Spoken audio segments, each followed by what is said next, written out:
Hi అండి, welcome back to Gowri's kitchen. ఈరోజు మనం చికెన్ మంచూరియన్ అయితే తయారు చేసుకునే విధానాన్ని చూసేద్దాం.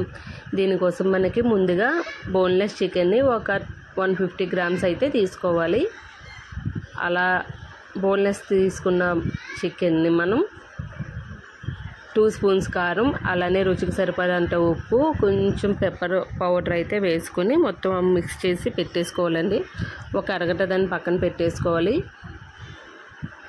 అది కొంచెం నానిన తర్వాత ఒక గిన్నె తీసుకుని దాంట్లో డీప్ ఫ్రైకి సరిపడంత ఆయిల్ అయితే వేసుకొని మొత్తం ముక్కలన్నిటిని కొంచెం కొంచెంగా వేసుకుంటూ ఇలా మీడియం ఫ్లేమ్లో పెట్టుకుని ఫ్రై చేసుకోవాలండి. మనకి మంచూరియా కాబట్టి మరీ క్రిస్పీగా ఫ్రై అవ్వక్కర్లేదండి. జస్ట్ మొత్తం చికెన్ అంతా ఉడికిపోయేంత ఫ్రై అయితే సరిపోతుంది. ఓవర్ ఫ్రై అవ్వకూడదు.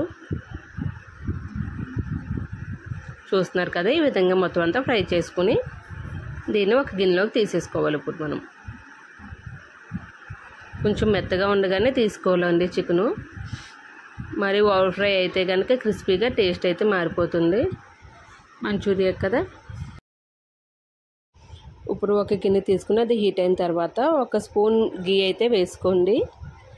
దీంట్లోకి మనం చాప్ చేసుకున్న పచ్చిమిర్చి, ఒక 2-3 టమాటా, అలానే చిన్న క్యాప్సికమ్, ఇలాగ పెద్ద సైజుగా చేసుకున్న ఆనియన్స్ని అయితే వేసి అటు ఇటు కచ్చపచ్చగా కలిపేసుకుందాం.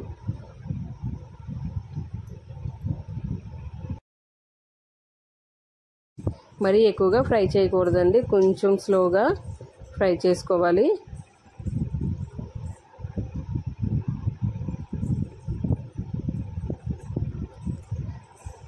చూస్తున్నారు కదా, ఇలా ఫ్రై అవుతున్న దాంట్లోకి చిన్న సాల్ట్ ఆల్రెడీ మనం వేసుకున్నాం కాబట్టి చికెన్లో కొంచెం మాత్రం వేసుకోండి.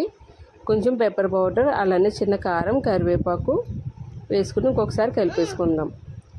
ఇప్పుడు దీంట్లోనికి మెయిన్ వేసుకోవాల్సింది కార్న్ఫ్లోర్ వాటర్ అండి. ఒక కార్న్ఫ్లోర్ని 1 స్పూన్ తీసుకుని దాన్ని సగం వాటర్ అయితే వేసుకుని అలా కలిపిన తర్వాత ఆ కలిపిన కార్న్ఫ్లోర్ వాటర్ని దాంట్లో వేసుకుంటే మనకి స్టిక్కీగా వస్తుంది.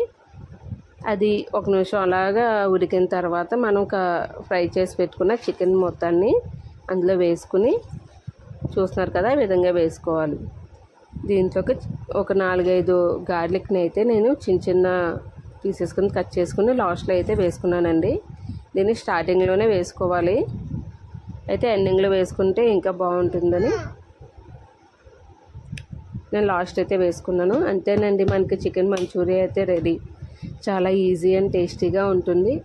ఇందులో నేను వేరే టమాటా సాస్ అవన్నీ వేయలేదు కాబట్టి ఇవి మనకి హోమ్మేడ్గా ప్రిపరేషన్ కాబట్టి చాలా టేస్టీగా ఉంది. మా పిల్లలు అయితే చాలా ఇష్టంగా తిన్నారు. మీరు కూడా ఒకసారి ట్రై చేసి చూడండి ఇది ఎలా ఉన్నది అన్నది.